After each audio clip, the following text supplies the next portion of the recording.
Grey Hat Accelerationism, an Emergent Hyperstition? Part 1. Accelerationism, an Introduction. Accelerationism is the idea that the only way out is through. Stephen Shaviro. There have been myriad musings on accelerationism spreading like a virus across the press, blogosphere and message boards as of late, and this post is yet another manifestation of said virus.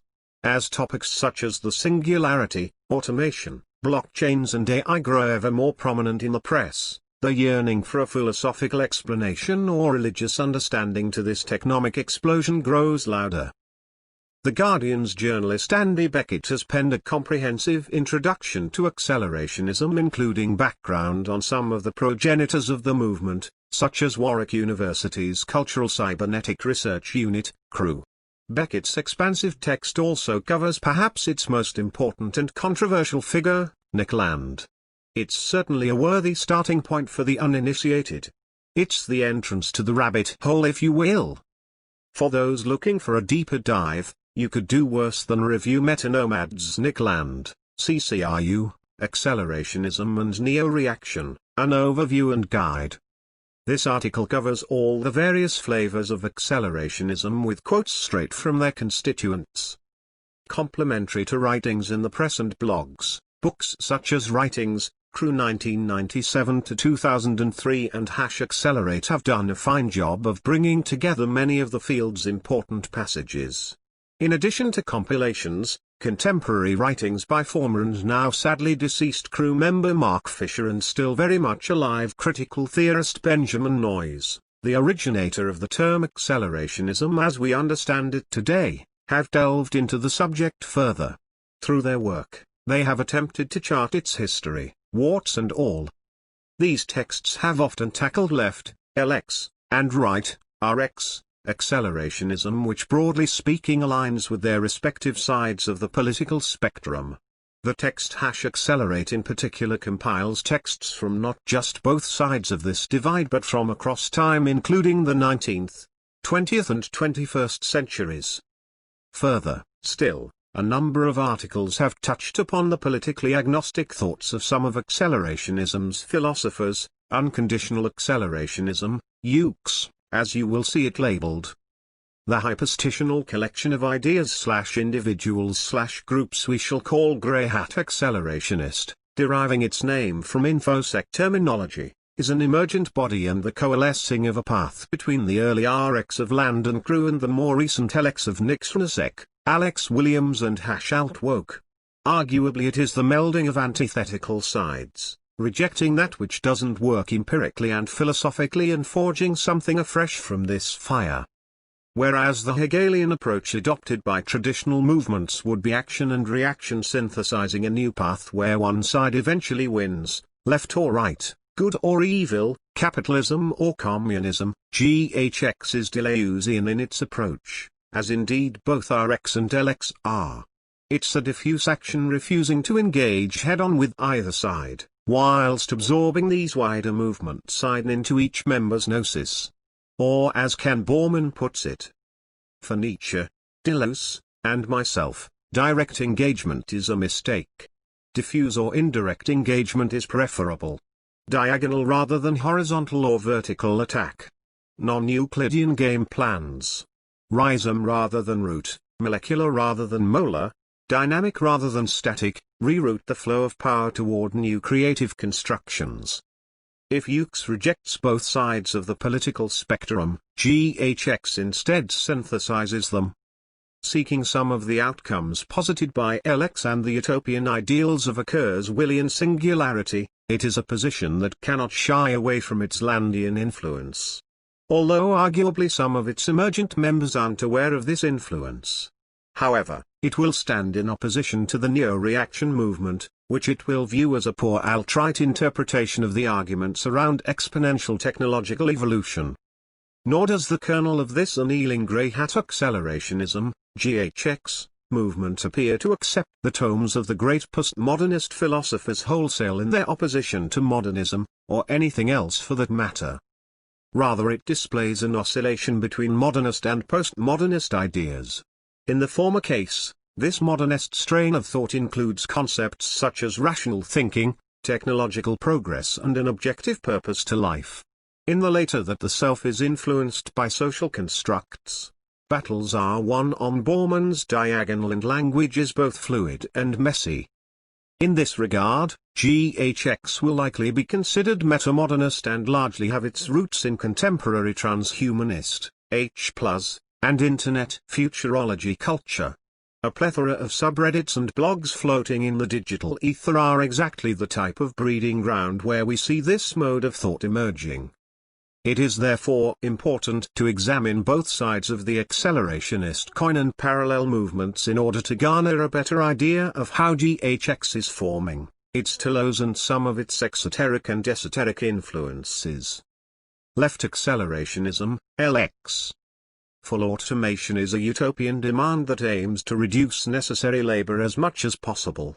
Nixlasek. The beginnings of contemporary LX movement can be found around 2009 and really materialized in 2013 with Nixlasek, a friend of deceased GRU member Mark Fisher, and Alex Williams' #Accelerate Manifesto for Accelerationist Politics. The manifesto was written in the aftermath of the 2008 financial crisis. This period for many shone a new light on how financial institutions, debt and fintech operates in conjunction with Western governments and regulators. From bank bailouts to bankers' bonuses for many left-wing writers, the time was ripe for suggesting a new approach. During this period we saw the Occupy movement, 2011, rise to fame, and failure, which was very much a product of our technological zeitgeist. It was in this world that Srnisek and Williams explored the concept of adapting accelerationism. The byproduct was a three-part treatise spelling out the framework for a left accelerationist, LX, movement. Following this, Srnisek and Williams published their title Inventing the Future, Post-Capitalism and a World Without Work, which proposes a future beyond late-stage capitalism. The blog This Disorder of Things does a good job of analyzing its contents, concluding with the comment: post-capitalism, or better, communism, to use another word that is absent from this book, today has only a science-fictional status. It's a hidden potentiality that somehow still manages, just barely, to haunt the neoliberal endless present. Our rulers have been unable to exorcise this potential completely, but thus far we have been equally unable to endow it with any sort of substantiality or persistence. Inventing the future looks beyond this impasse, to extrapolate, as all good science fiction does, a future that might actually be livable. This is its virtue and its importance. This disorder of things, accelerationism without accelerationism. This extrapolation beyond the current mode of thinking, living and economic system charged with technological energy is a core feature of LX and indeed Srnisek and Williams' writings. In addition to these two notable characters, there is another important figure in the field of accelerationism, Benjamin Noyes. Known by many accelerationists as the author of Malign Velocities, he has provided commentary on contemporary capitalism and the technological changes within it. Noyes, who is perhaps one of Nickland's greatest logomachizing partners on the subject of accelerationism, summarizes LX succinctly as: left accelerationism, instead, aims at a post-capitalist future. The image is not of a purified capitalism per se, but a socialism or communism that will make full use of productive forces. Benjamin Noyes. We can say that in essence LX is a top-down technocratic movement wedded to a traditional left-wing push for a world beyond capitalism. It aims to appropriate the exponential change that modern capitalism and technology have brought us. It attempts to harness these properties and develop a post-capitalist world. Where traditional Marxist approaches have failed, LX hopes to achieve. In the wider internet, the movement has found a home in blogs, message boards, sites, the #Outwoke Manifesto and Twitter. Often incorrectly it is accused of wishing to speed up capitalism to usher in its collapse and force revolt. This charge is countered in the #Outwoke Manifesto. Accelerationism doesn't propose letting capitalism expand and erode to such a degree that its corrosive contradictions become so unbearable that the oppressed and working classes have no choice but to revolt. #altwoke doesn't and wouldn't espouse such a simplistic and foolish framework, either. #altwoke manifesto. Left accelerationism, which we could refer to as white hat to keep with the hacking nomenclature and Fisher's early writings on white magic, however, was always doomed by its own paradoxes according to its critics. Ostensibly Marxist in outlook with a heavy dose of Deleuze and Guattari, LX cannot escape the seed both grew and Nick Land planted and from which it sprouted. We agree with Nick Land's diagnosis of late capitalism. It is an entropic AI, a systemic feedback loop wholly incompatible with the welfare of human beings. #altwoke companion. As a result, effectively there exists a contemporary left-wing movement whose philosopher king is now accused of being a right-wing demagogue who has validated the horseshoe theory. This isn't lost on elements of the LX movement, however, who attack the nihilistic stances of Land. The nihilism exhibited by Nick Land and his NRX acolytes looks anemic from where we're standing. NRX, right accelerationism, is nihilism for cowards. #altwoke companion. Land, having absorbed Marxist and postmodernist influences into his own writings, laid the groundwork for the core of accelerationism as we would know it in the new millennium. Without him and the crew, it is likely as an intellectual tradition it wouldn't exist in its current form. In fact, the situation could simply be an ideological war waged between a blind idiot god neoliberalism, centrist neoliberal Kurzweilianism with a heavy dose of T.L. Friedman's globalism thrown into the mix, versus some form of populist movements and the usual left and right-wing parties watching helplessly from the sidelines. In addition to this conundrum regarding LX's origin, a question exists around just who on the left is supporting the concept of a fully automated society. The blogger Joe suggests the call for full automation isn't being supported by the hungry masses, or any class for that matter. This is a second contradiction in Snirsek and Williams' argument. Society seems to be moving inexorably toward complete automation, despite the fact no class in society wants complete automation. Joe, The Poverty of Left Accelerationism, a review of Snirsek and Williams, Inventing the Future. In the face of this criticism, it is worth remembering the following. The very group the left has claimed to represent are predicted to see their livelihoods crushed by the Shoggoth-like advance of automation. In turn, the LX movement is very likely to be accused of embracing this creation of the elder things. Further to observations about their relationship to the wider postmodern movement, many could argue left accelerationism's associations need to be loosened and its views broadened to include the modern. This is a direction Snirsek and Williams seem to have headed in, whether consciously or not, at least in regard to the modern. Edmund Berger's piece on the plane beyond postmodernism draws this link between said school of thought, technology and left accelerationism. It validates Nick Snirsek and Alex Williams' insistence on the need for a left-wing politics at ease with a modernity of abstraction, complexity, globality, and technology. Edmund Berger.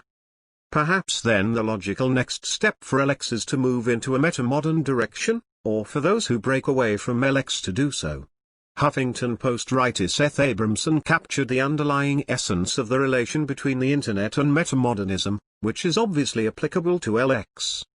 Radios, and even the early years of technological industrialization, emphasized distance in a way that was unmistakable. The Internet, by comparison, is a strange mix of distance and closeness, detachment and immediacy, our sense of ourselves and strangers' varying senses of us, that postmodernism doesn't really seem to describe well. Seth Abramson, Huffington Post. In addition to postmodernism, members of the LX movement also seem to be critiquing its association with other elements of the modern left. The #altwoke manifesto is an example of this. Looking at LX's relationship to other dominant left-wing platforms, it attacks the identity politics that have become a lightning rod of late. Identity politics became an albatross, however. Both the moderate and radical were too eager to evangelize oppressed identities. There was no room for discussion, no place for debate. Call-outs, clapbacks, and other reality TV patois replaced dialectics. #altwoke manifesto. This train of thought continues throughout the manifesto, demanding a reformist approach. An attempted move into a new direction, however, has not come without its problems. The #alt-woke and larger LX movement is unfortunately caught in a self-defined feedback loop. By pinning the colors of the left to its chest, it has also bound itself to the culture, ideas and fortunes of said political grouping. This has been lost on Nick Land. When tackling the subject of accelerationism in Jacobite magazine, he had the following to say at first about capital. In this germinal accelerationist matrix, there is no distinction to be made between the destruction of capitalism and its intensification. The auto-destruction of capitalism is what capitalism is. Creative destruction is the whole of it, beside only its retardations, partial compensations, or inhibitions. Capital revolutionizes itself more thoroughly than any extrinsic revolution possibly could. Nick Land, A Quick and Dirty Introduction to Accelerationism. And then secondly, LX's relationship to it, specifically citing Swanasek and Williams' work.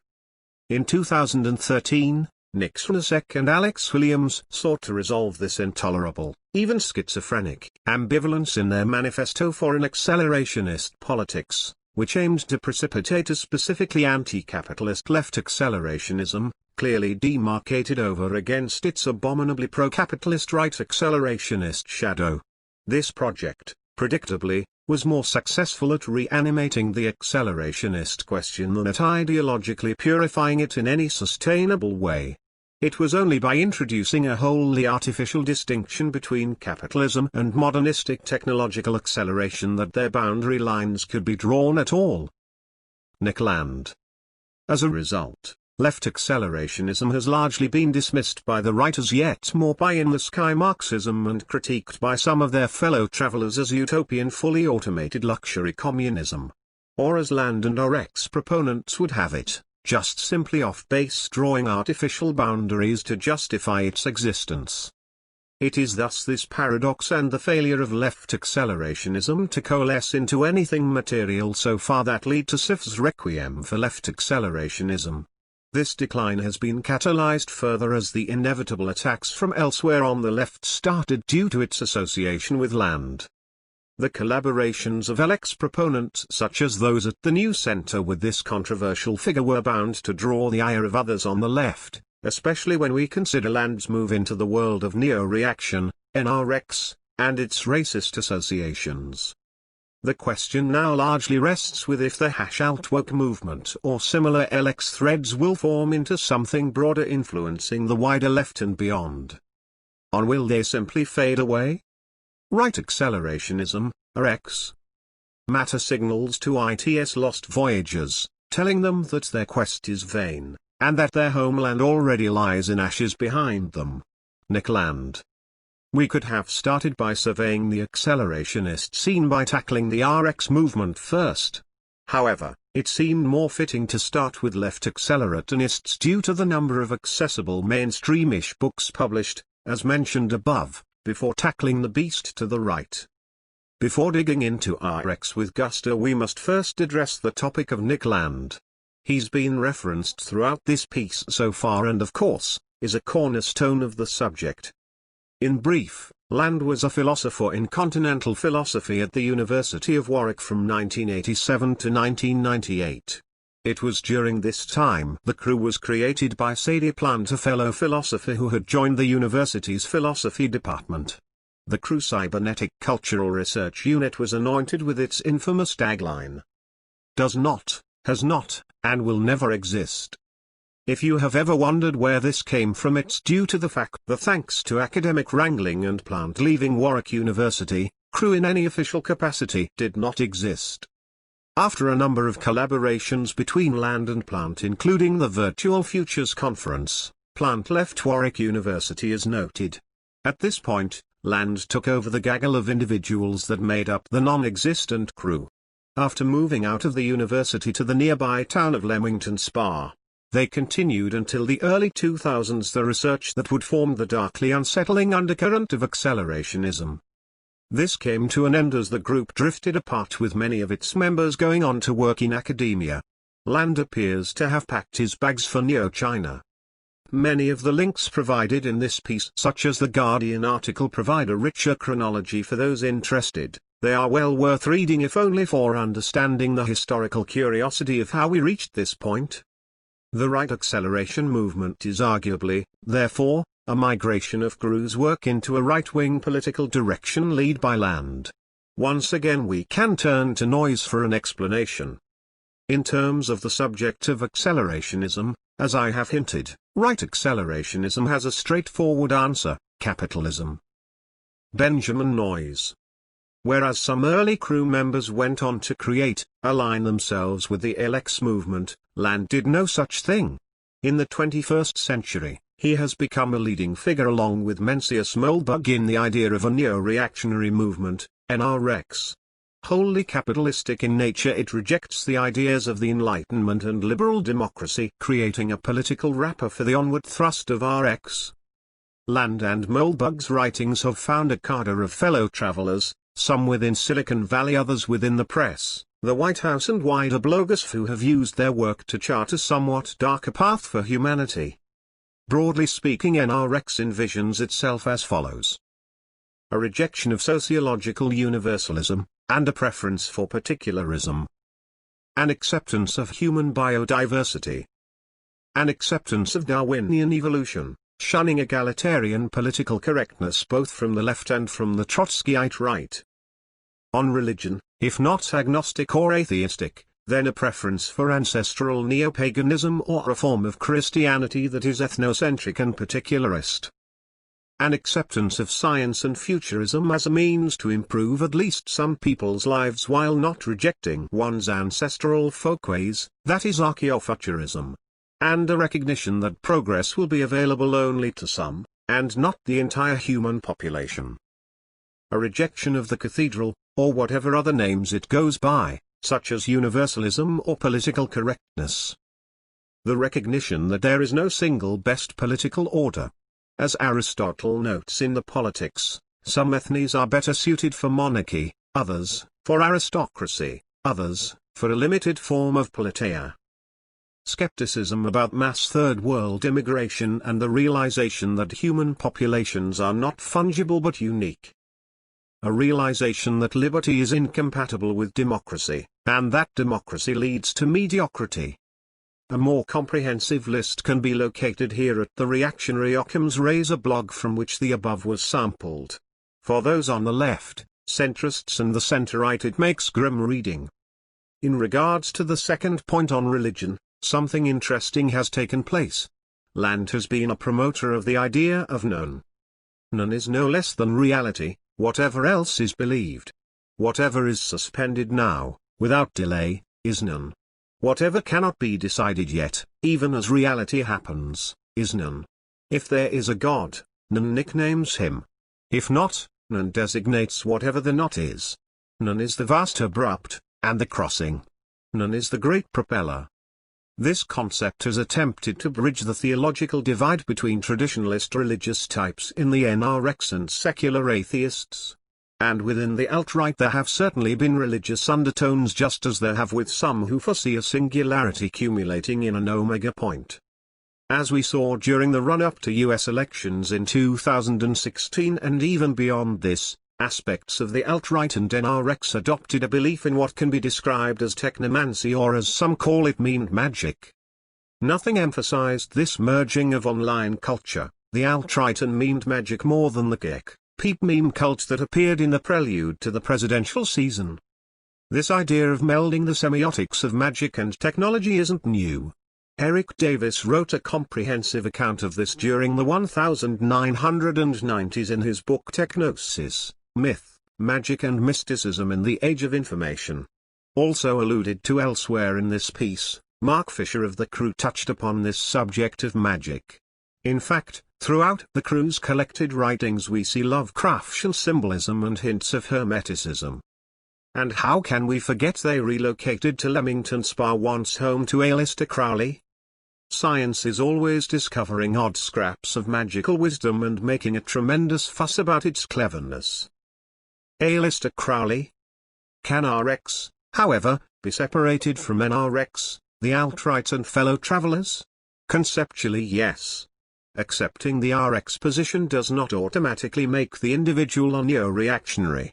It does create a fork in the road, however, with Land. The RX, let's call it Black Hat, movement, however, outside of NRX has fared no better than LX as of late due to this cannibalization by the alt-right.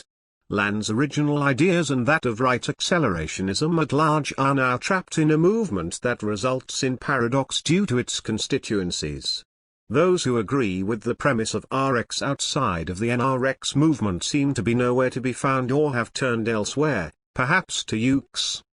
So what is at the root of this paradox? On the one hand we have the pro-accelerationists who follow his neo-reactionary, NRX, dark enlightenment. On the other, the larger alt-right with elements who wish to slow the ravages of capitalism down through protectionism, populism and nationalism. This has played out on the national stage in the United States with some figures whom back President Trump pushing for a technological revolution, offshore libertarian communities and such, whilst others arguing to reopen coal mines and restrict free trade.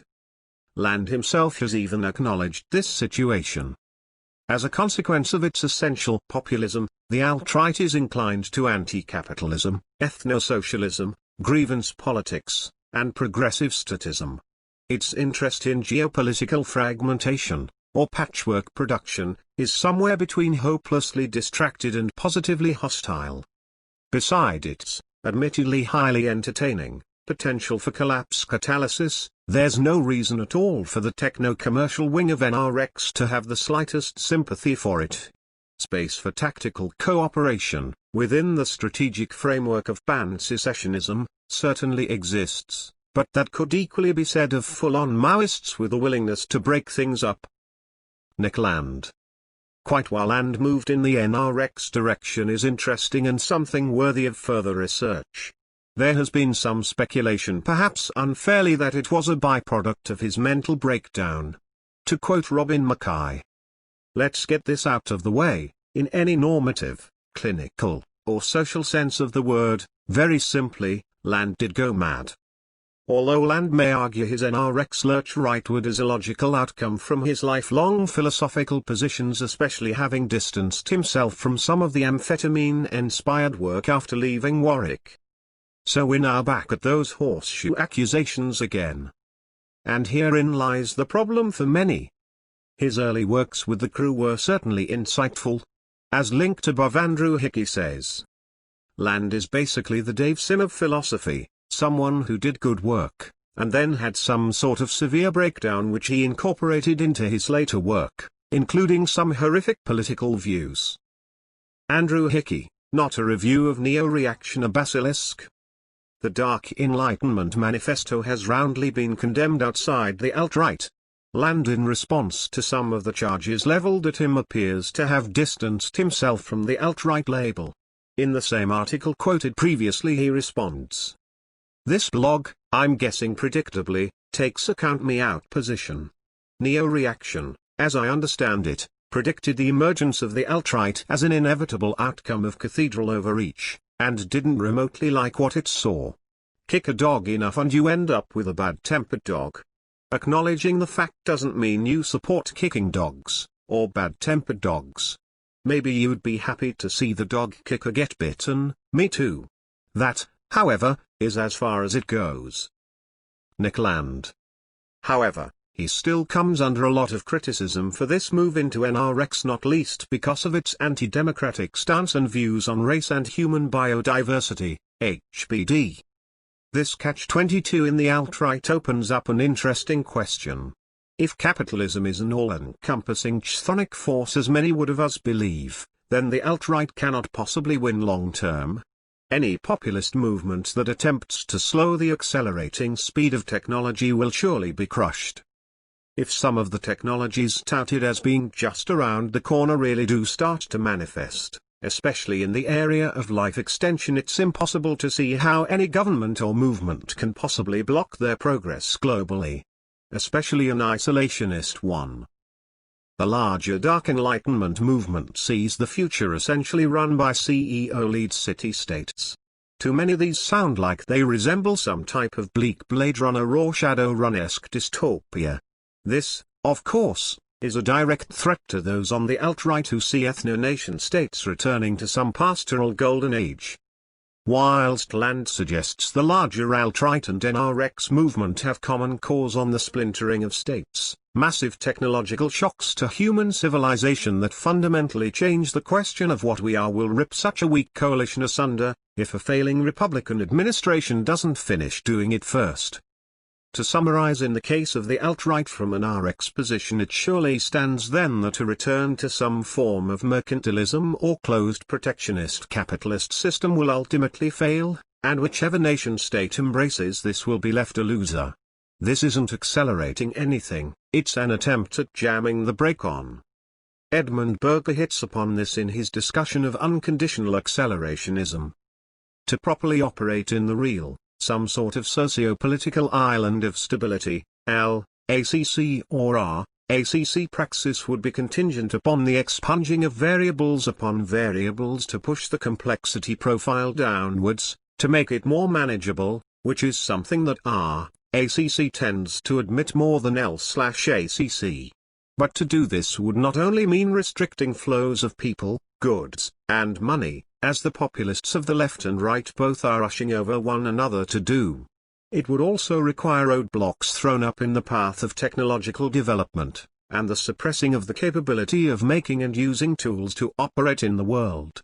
The promotion of a collective cognitive project would, ironically, be forced to suppress cognitive activity on the molecular scale.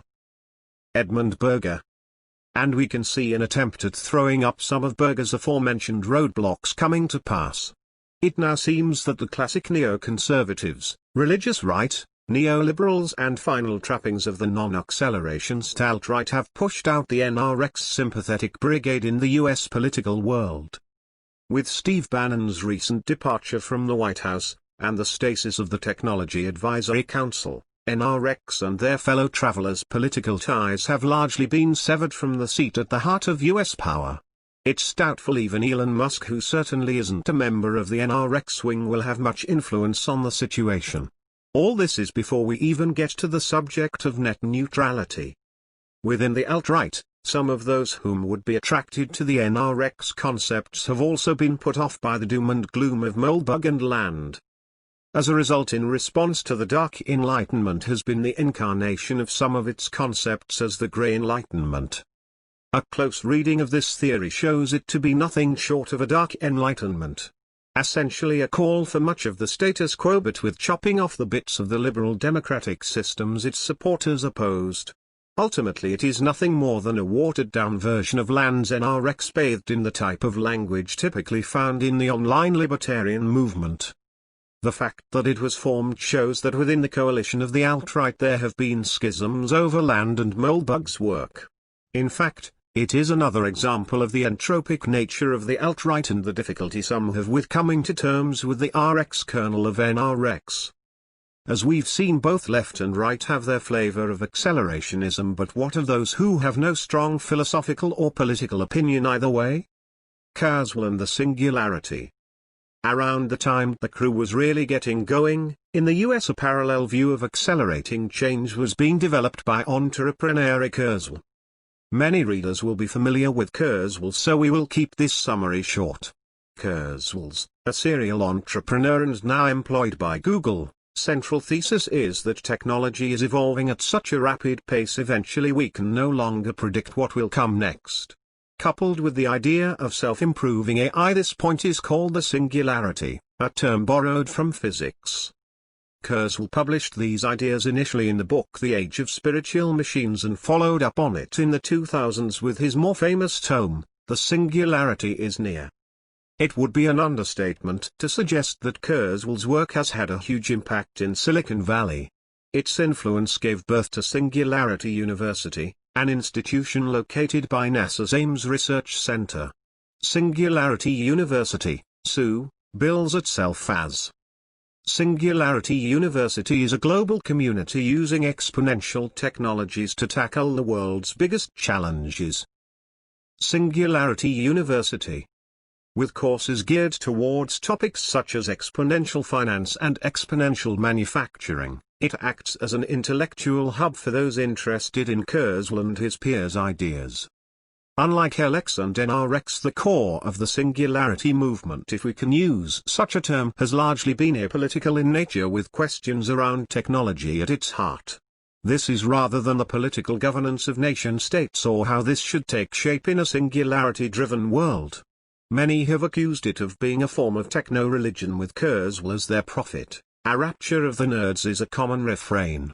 The #Altwoke manifesto even comes out explicitly against the cult of Kurzweil. Altwoke is not the cult of Kurzweil. #Altwoke manifesto. The apolitical nature, or weak nod to an ephemeral liberalism lurking in the corner of the cathedral, within the singularitarians, can be seen in Kurzweil's interview with Fortune magazine. The power and influence of governments is decreasing because of the tremendous power of social networks and economic trends.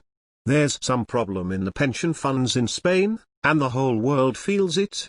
I think these kinds of trends affect us much more than the decisions made in Washington and other capitals. That's not to say they're not important, but they actually have no impact on the basic trends I'm talking about. Things that happened in the 20th century like World War I, World War II, the Cold War, and the Great Depression had no effect on these very smooth trajectories for technology. Ray Kurzweil. Kurzweil largely downplays the influence of governments going forward and says nothing of how they should be structured or any philosophical impacts. It's not surprising, in fact, therefore, that many libertarians with their small government stance have thus been drawn towards his technological prophecies. In this video he does speak to the need for a social security net and largely sees left and right moving in a common direction on this subject regardless of difference on the details. This isn't unique, as the idea of a UB has taken hold amongst many of Silicon Valley's titans, and LX, as a solution to the economic dislocation many will face. The overriding theme of his talk, and others, is that technology will solve the world's problems for us. Something the cult of Kurzweil has been criticized for in the past. Kurzweil and Transcendent Man want to evangelize that technology will help human beings rise above the limitations of their biology and become something literally more divine. Yet Kurzweil comes across as naively uninterested in the philosophical and practical implications of that possibility, not unaware of them, but blithely optimistic that the problems will work out. John Rennie. This, of course, is not unique to Kurzweil. Those not heavily politically aligned tend to see technology as a solution to their problems while ignoring larger political impacts. Thus one gets the feeling that many who seek a singularity think the problem of politics, governance will just sort itself out long term. How long this view is sustainable is debatable, however. There is now a very real prospect of self-driving vehicles and other cutting-edge technology having a colossal impact on employment figures, which in turn will become a political battlefield. And the political opponents who rise up during this period to seize government will attempt to marshal followers. In addition to the unstable political outlook, the subject of an ag is a massive risk to the future of humanity has been raised by many prominent individuals from Elon Musk to Stephen Hawking. They, along with many accelerationists, don't seem to share the default optimism that Kurzweil laces his comments with. Sometimes people talk about conflict between humans and machines, and you can see that in a lot of science fiction. But the machines we're creating are not some invasion from Mars. We create these tools to expand our own reach. Ray Kurzweil. Maybe not from Mars, but it's not uncommon on the topic of accelerationism to see writings such as the following by Stephen Shaviro quoting Nick Land. By the 1990s, Nick Land ecstatically anticipates the dissolution of humanity, as the result of an invasion from the future by the cyber-positively escalating technovirus of finance capital. Steve Shaviro quoting Nick Land. Accelerationism without accelerationism. But what of Kurzweil's uber-championing contemporaries in Silicon Valley? We know some have warned of the dangers of AI. Tim Urban over at waitbowie.com has penned a very in-depth article on Elon Musk's Neuralink and his vision of humankind's future. this being essentially merging with AI through what he has nicknamed the Wizard Hat Brain-Machine Interface, BMI.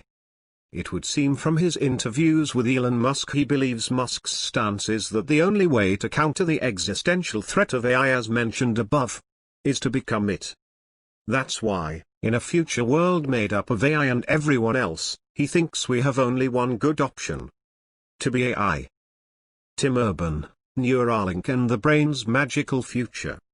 The push to merge with AI hasn't of course gone without criticism. In a Singularity Hub post by Ed Gent titled, "Scientists Call Out Ethical Concerns for the Future of Neurotechnology," Gent reports on 27 experts in fields ranging from machine learning to ethics who have warned of areas of concern around AI plus BMI, including privacy and consent, agency and identity, augmentation, and bias. Ed Gent. And it's not just Silicon Valley or machine learning experts. Philosophers such as David Chalmers have cast a philosophical eye over the subject matter. What happens when machines become more intelligent than humans? David Chalmers, The Singularity, a Philosophical Analysis. Of course, many of Nick Land or Hugo de Gary's fellow travelers would argue this AI colossus is inevitable and we either merge or become extinct. Politics is thus little more than a flat tire to accelerationism. So outside of RX, NRX and LX we see techno-optimism, we see fear, but we see little in the way of a political angle. Either through disinterest or a belief that governments are just becoming less important, this surely means by proxy that politics becomes less relevant with it. And this leads us to another group of accelerationists who find themselves on neither the right or left. The unconditional accelerationists, UCs, whom unlike their Kurzweilian neighbors take the slightly more pessimistic view of a transhuman escape route. It could be seen as an apolitical philosophical angle to the fears of Musk and others wedded to the concepts land formed in the 1990s. Unconditional accelerationism, UC's antipraxis. Unconditional accelerationism begins with a renunciation of the retrograde politicization to which accelerationism has fallen subject, Vincent Gartner. If LX and RX provide a politico-economic construct around the concept of accelerationism, what of those who reject this constraint? This abandoning of any political ideology associated with accelerationism has been anointed with the moniker unconditional accelerationism by blogger Vincent Gartner. In fact, we could say that from the left-wing understanding of the term, UX is lacking praxis, a perspective shared not just by Gartner but also Edmund Berger. Gartner points out other terms have been used to describe this non-socio-political aligned understanding. However, he traces the roots of this purer form of accelerationist thought back to the crew itself. Specifically Steve Metcalfe's Neo-Futurism piece. The following excerpt from that text gives us a flavor of Metcalfe's thoughts. Beyond the authoritarian mania of modernist econometric planning, and the nihilistic, self-referential third-cycle damnation of the ultra-modern now, Neo-Futurism tracks a double process, where the operational political, economic, and sociological codes of universalized humanity contract, to the point where, condemned to endlessly circulate in an interminable statistical survey, they finally collapse into a black hole where meaningless signs reduplicate themselves. This is the secondary process. The humanities in flames. 2. The primary process, where the abstract, generic value of human intelligence migrates beyond the madreporic core of an organism regulated by the negative feedback of theses' archaic codes, becoming increasingly artificial and synthetic at intense speeds, converging on a future in which it has already been rewired. Here the medium is the message, a viral mechanism accelerating the replication of more of itself. Runaway capitalism, anarchic, headless self-organization. Invasion from the future. Steve Metcalfe. If Metcalfe has captured the essence of accelerationism in its unconditional form, it is that accelerationism, at least as a mechanism of observation, is a looking glass to the fate of mankind. Through this term, we see the future as essentially an implosion following the technomical explosion. After the Big Bang, the Big Contraction. The true singularity, a one-dimensional point of huge mass in an infinitely small space where all physics laws are rendered null and void? Perhaps the final outcome of an intelligence spread like matter throughout the universe which collapses in on itself via a big crunch and divides itself by zero. Stripping away the political baggage of Rx and Lx also in practice strips away the Dyson structures that orbit it. Accelerationism is thus reduced to its inhuman roots. The other, the outside, the supernova, the embodiment of capital invading from the future. A Lovecraftian horror. Outside the ordered universe, that amorphous blight of nethermost confusion which blasphemes and bubbles at the center of all infinity.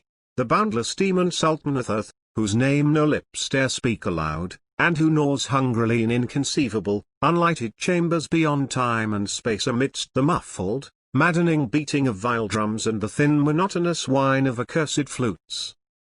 H. P. Lovecraft. The Dream Quest of Unknown Kadath. Garton in his article Unconditional Accelerationism as Antipraxis touches upon the unimportance of the human agent that embodies this Yuke's epiphany. The unconditional accelerationist, instead, referring to the colossal horrors presented to the human agent all the way from the processes of capital accumulation and social complexification to the underlying structure, or seeming absence of structure, of reality itself, points to the basic unimportance of unidirectional human agency. Vincent Garton. It is here the parting with the singularitarians can be found. Garton summarizes this divergence with one of Metcalfe's stances in a single sentence. He rejects the idiotic gurglings of those transhumanist futurologists who claim they can rescue humanity from the explosion.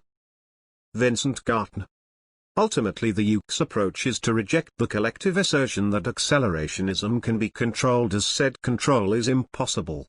The system is uncontrollable due to its state of entropy and multiple feedback loops that feed said state.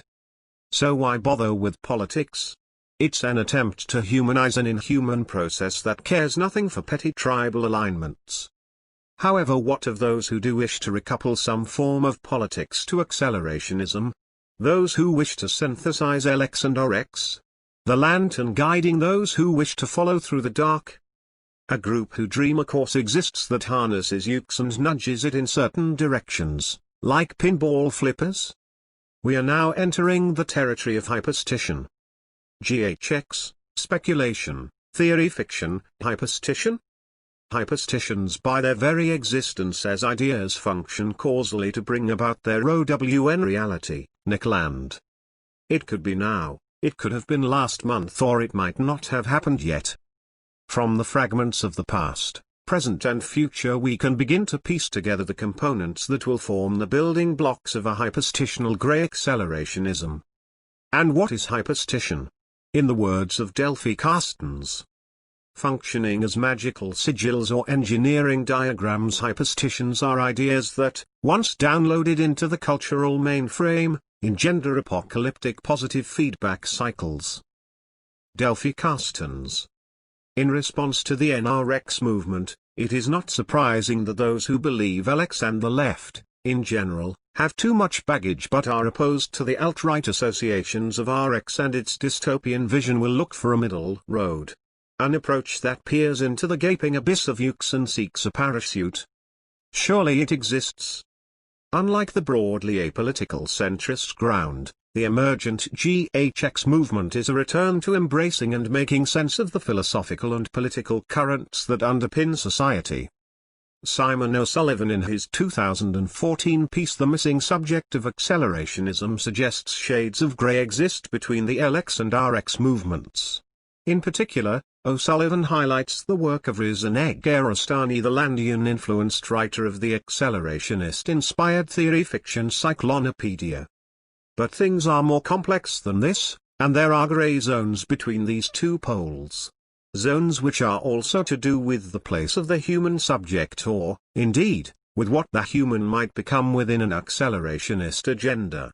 Riza Negarestani, for example, calls for attention to be given to an inhuman impulse that is nevertheless within the human, when the former names the commitment to an ongoing experimental but also rational process, of conceptual navigation, and the latter names the fetters on this, the folk, everyday and commonsensical, sense of a human self, or myth of the given, that can limit this other adventure insofar as it relies on pre-existing categories and definitions. Simon O'Sullivan.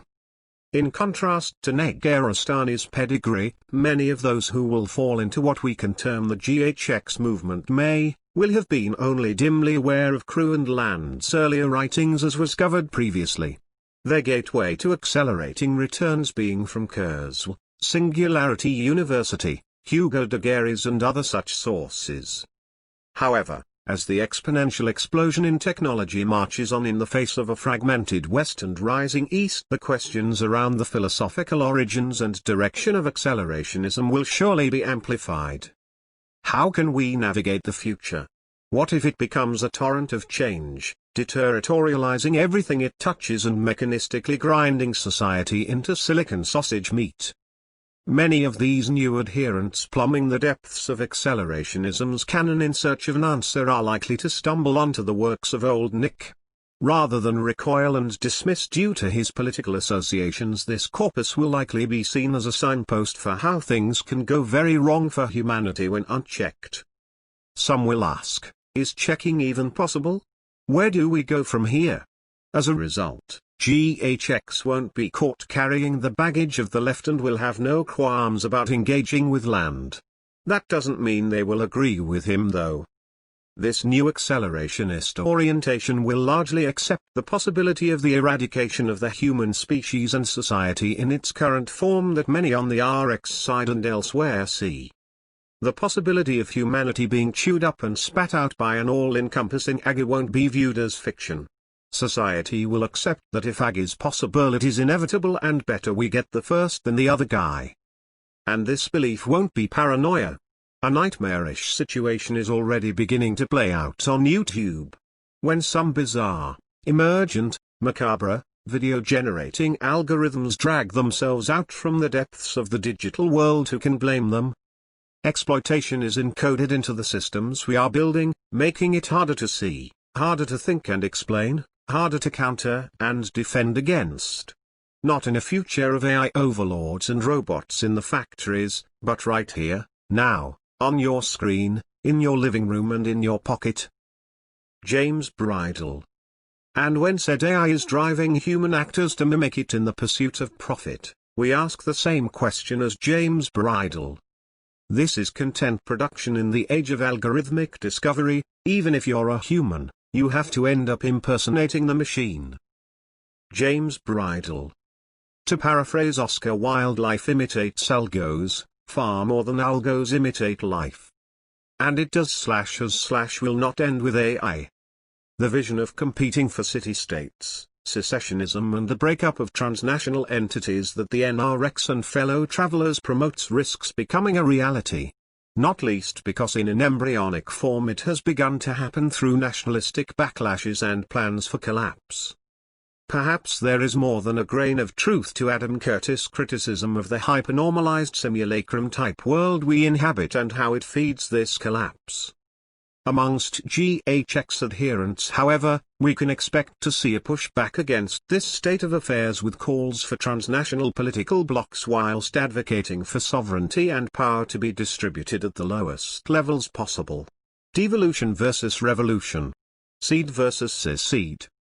It is perhaps to the work of Leopold Kohr some will turn to find a path through the current disintegration. When talking of the existing nation-states and their arrangements in the 1970s, Kohr had this to say. It would seem that neither a united world nor a united Europe can last for any length of time on the basis of the existing arrangements uniting as they do an indigestible medley of small as well as large states. Organizations of this nature lack the vital internal balance that could give their federal structure more than a passing success. In their present form, the various attempted international unions of our day can therefore be held together only by means of an external force such as the threat of aggression. Once this is past, they must either burst, collapse, or be transformed into single-power tyrannies. As free, democratic unions of nations they cannot survive. Leopold Kohr. Core came at politics and economics from a different angle to the NRX brigade, but he seems to have been of a similar train of thought in the belief that the structures of the West are not sustainable. However, he didn't discount the idea of some kind of federal structure nor democracy itself, realizing that many would wish to form a closer union in Europe. For example, he had this to say: "For all practical purposes, therefore, international unions must seek, instead of the heavy stable balance of great power organizations, the fluid mobile balance of multicellular small state arrangements. The solution of their problems lies in the micro, not in the macro political field. They must eliminate from their system not the small states but the great powers. This alone will furnish them with the internal mechanism for coping with the daily frictions of social life without the necessity of building up a governmental machine of such proportions that it could not be maintained even if it could be created." Leopold Kohr. Kohr seems to propose a solution, one that sits nicely with the concept of a rapidly changing technological environment. What we have here is a balance between the CEO-dominated neo-cameral city-states that Land and others talk of and the nationless, open borders world that many on the left have supported. The process of getting to such an arrangement would, of course, be an interesting one in the face of current challenges. Many of GHX proponents are the beneficiaries of gentrification in cities such as London and San Francisco. In fact, they will be the winners in an increasingly fragmented world filled with losers. They'll be stuck in a dichotomy where those they oppose are the very people who pay their very handsome wages. They'll support in business those building the technology they wish to see accelerated but oppose many of them on the political stage. They will very much be in Mackenzie Walk's sense of the word hackers. We are the hackers of abstraction. We produce new concepts, new perceptions, new sensations, hacked out of raw data. Whatever code we hack, be it programming language, poetic language, math or music, curves or colorings, we are the abstractors of new worlds. Whether we come to represent ourselves as researchers or authors, artists or biologists, chemists or musicians, philosophers or programmers, each of these subjectivities is but a fragment of a class still becoming, bit by bit, aware of itself as such. A Hacker Manifesto, Mackenzie Walk. Existent in all the four corners of the globe, mobile and often well-traveled as a social group, they couldn't be further away from the alt-right on social issues. That doesn't mean, however, we can expect them to be rootless in their globe-trotting devoid of a link to their heritage.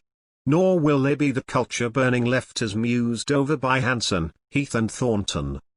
The study of ancient Greek and Latin language and civilization has been immolated in various bonfires lit by any number of modern civinrillas, the ideologues of the multicultural and postmodern left who wish to destroy the beauty and brilliance they cannot acknowledge or appreciate. Bonfire of the Humanities, Rescuing the Classics in an Impoverished Age, Hanson et al.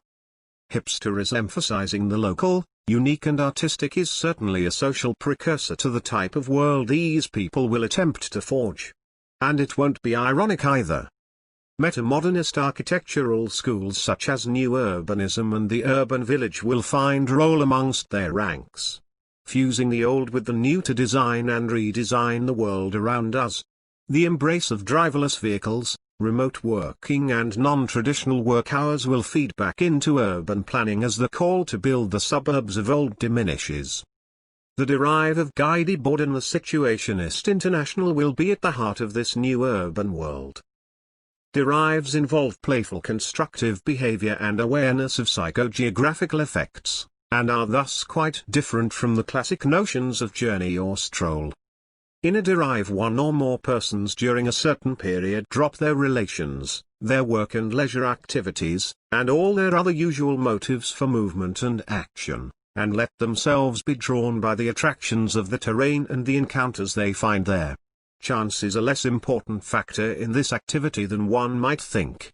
From a derive point of view, cities have psychogeographical contours, with constant currents, fixed points and vortexes that strongly discourage entry into or exit from certain zones. Guy Debord. A radical reconfiguration of urban environments will cause friction, especially amongst established, often poor communities in existing cities. Something we have already seen with the tech sector specifically and the complaints of gentrification generally.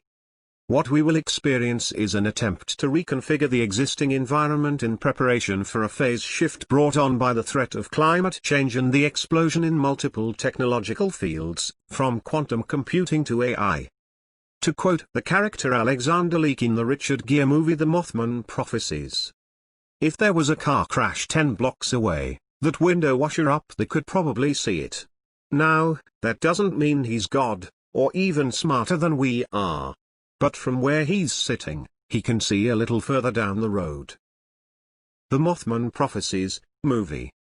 This is a core aspect of GHX. Seeing a little further down the road. Sending a warning and acting before it is too late. Sometimes acting when it is too late and picking up the pieces. We could say then that GHX will look to harness the power of capitalism to radically redesign the world around us for the future, but with a nod to the past. An attempt to direct it to the point where perhaps it renders itself obsolete before it renders us obsolete. Failing that, harnessing it for the better of humankind and not the destruction. Of course, this raises the question of what will happen to humanity itself, a question posed by many as of late. An embracement of accelerationism of any side is an admission that escape velocity from humanity's biological constraints not only exits but that unrestrained exponential change will send us speeding towards a transhuman state or extinction. The logical end goal? Post-humanity or once again, extinction. How long this takes depends really on your perspective of the advance the sciences are making. Skeptics will abound, but for accelerationists it's the only logical outcome short of, well, you guessed it, extinction. Summary. We've taken a brief walk through the library of accelerationism and noted its tomes and librarians. It's set the scene for the past, present and future. Finally, we stopped at the book labeled GHX. Was it in the fiction section? On reading the blurb we find GHX is ultimately the meta-modern synthesis of LX and RX, hoping to guide us to that transhuman future without losing the human bit. It knows the path is laden by pitfalls and seeks to become the master of the future, not the victim. It sounds like a book worth reading. In part 2 of this series of articles we open the pages of this great work of theory fiction and will pore over its hyperstitional pages.